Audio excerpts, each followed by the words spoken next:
So, brothers and sisters, we continue our reflection on the 12 apostles. Magkakaroon po ito ng segue after Friday.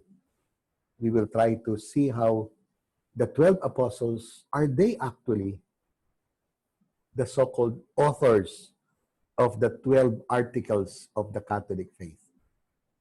When we say apostolic creed, di ba? So, I'm thinking of putting a segue starting August 2, Sunday, after August 1, which is a kind of pabuya about the 12 articles of the faith, to have the next 2 weeks, the 12 days, to reflect upon the meaning of our apostolic creed and its importance in our faith life and knowledge. So, we go to the John, the son of Zebedee. Kita niyo po dyan na, si John. Dyan po si John. December 27 po ang kanyang piyesta. Part of the so-called Christmas season. Kung after the birth of Jesus is the first martyr of the church, called Saint, nga ba? Sino ba yung saint din? Stephen, no? A deacon. The next is the so-called beloved disciple, who is John of Bethsaida. Part po siya ng fishing industry ng tatay niya na si Zebedee. Look at that, meron siyang dalang kopa na may poison pala. He was almost poisoned. One of his persecutions was to drink a cup of poison. But he did not die. Kasi, basahin niyo lang po bakit he did not die. Pero yan po ang representation ni El Greco. Let's see who is this John.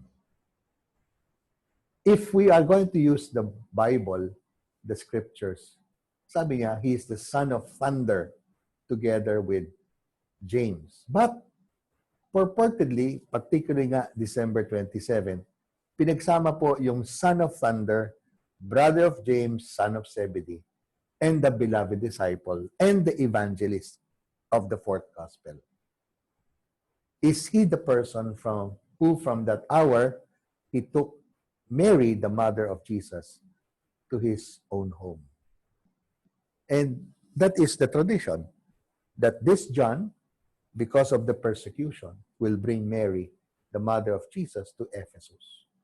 So like his brother James, meron siyang nickname.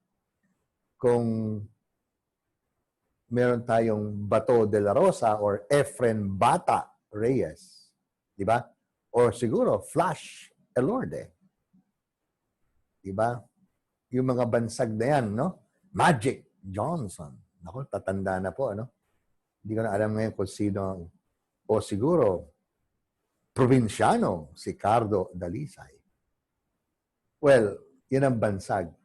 Whether it was because of their temperaments, ambition, gano'n-gano'n. It's like James, it must be a quality in common. Pero in the Bible, John is most known for asking Jesus if he and James could call down fire from heaven to destroy a village.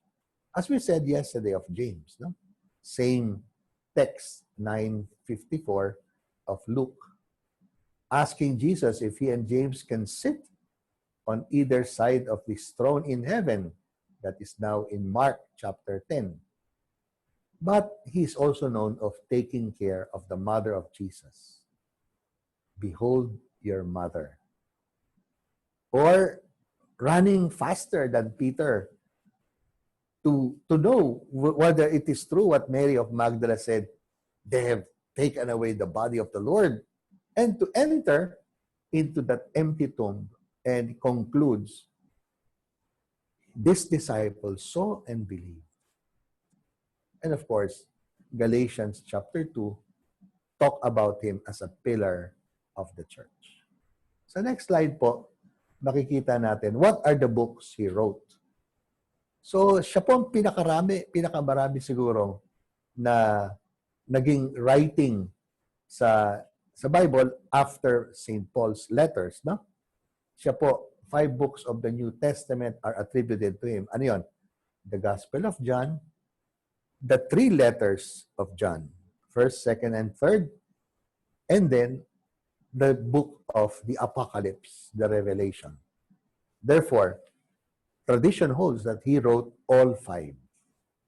The gospel is claimed to be written by the beloved disciple, and therefore, there is a kind of thinking that could it be him, the son of thunder, is a beloved disciple?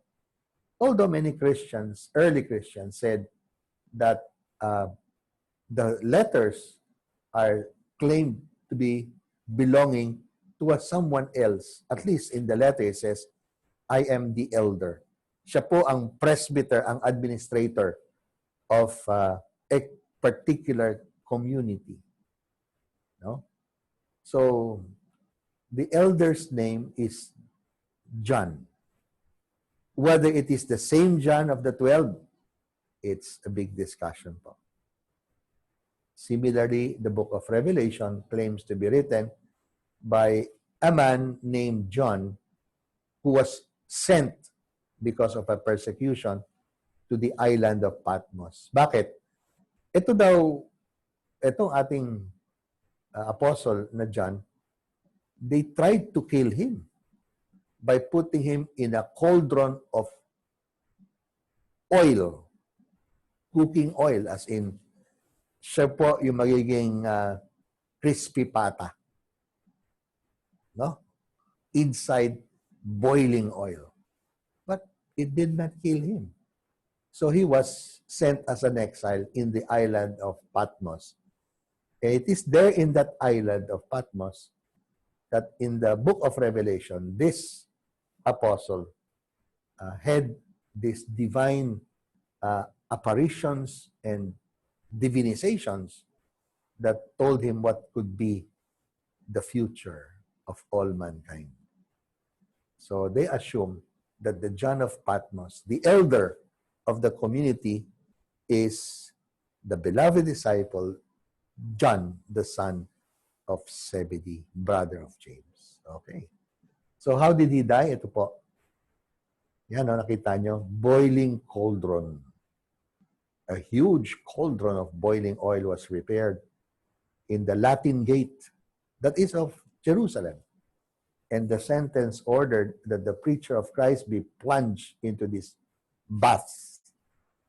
When the hour came for the second son of Salome, no, the brother of James, the son of Zebedee, to partake of the master's chalice, John's heart leapt with joy now at the thought that he, most dear to Jesus, the only apostle that had not yet suffered death for him at that time, at last, he will be permitted to give this, to give him this earnest of his love, no?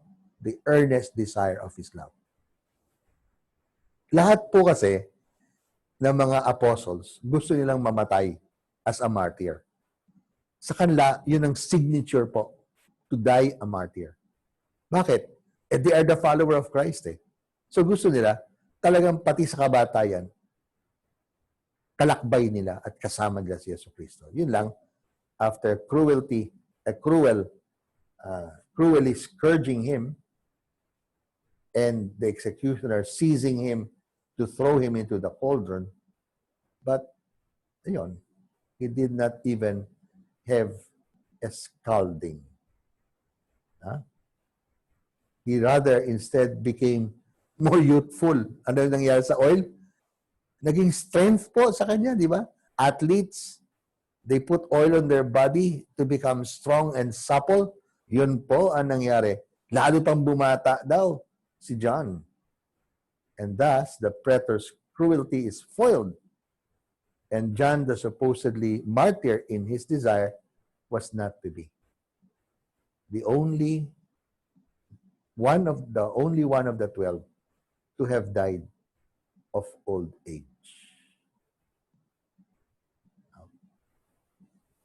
Yun po ang isang kaalaman tungkol our death. The death of our dear, beloved disciple of Jesus. Salamat po. God bless you and have a good Sunday, as I said.